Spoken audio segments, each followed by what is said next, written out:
चलिए फिर से आ जाओ बेटे, क्वेश्चन कौन सा है बेटा, एक्सरसाइज 2.4 का 8th क्वेश्चन है हमारा और उसका 5th पार्ट। भाई सबसे टफ बच्चों के लिए यही वाला पार्ट लगता है इन पांचों में से, ठीक है, क्योंकि ये फ्रैक्शन में आ जाता है, इसलिए बच्चे घबरा जाते हैं। तो घबराने की बिल्कुल भी जरूरत नहीं है, क्योंकि कौन आ गया है अब, मोहित सर।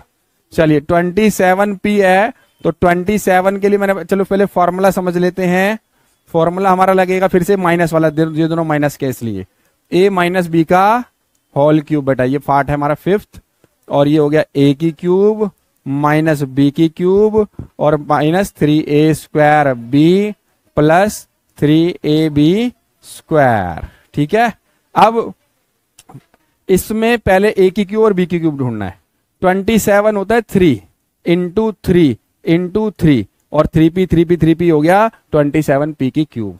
तो मैं लिख दूंगा a की जगह पे 3p का होल क्यूब। अब मन में आएगा 1 और 2 1 6 का, तो पहली बात बता दो 1 इंटू 1 करूंगा 3 टाइम्स तो कितना आएगा, 1 ही आएगा। अब रही 216 की बात, तो इसके लिए क्यूब याद होना चाहिए। 6 इंटू 6 कितना होता है, 216 होता है बेटा। इसलिए आप लोगों को हमेशा कहता हूं 10th क्लास तक के बच्चों को कि स्क्वायर और क्यूब नंबर याद कर ले, जिससे जल्दी से जल्दी आपका क्वेश्चन सॉल्व होंगे। इससे मैथ स्पीड अच्छी होती है और मैथ्स भी अच्छी होती है, याद रखना। स्क्वायर कहां तक याद करने चाहिए बच्चों को, 1 से लेकर 30 तक याद कर ले तो बहुत अच्छी बात है, और आगे ज्यादा कर ले तो और अच्छी बात है, और 12 तक कर ले क्यूब तो आपकी मैथ्स और स्ट्रांग हो जाएगी, ध्यान रखना।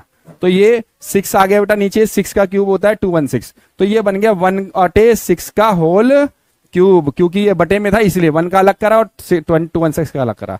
अब ये अपने आप बन जाएंगे दोनों, इसकी टेंशन नहीं लेनी भाई। आपको ए और बी ढूंढना था, ए और बी मिल गए दोनों, बस फॉर्मूले में लगाओ। -3 इंटू ए की जगह 3p स्क्वायर और बी की जगह 1/6, फिर प्लस 3p इंटू 1/6 का स्क्वायर।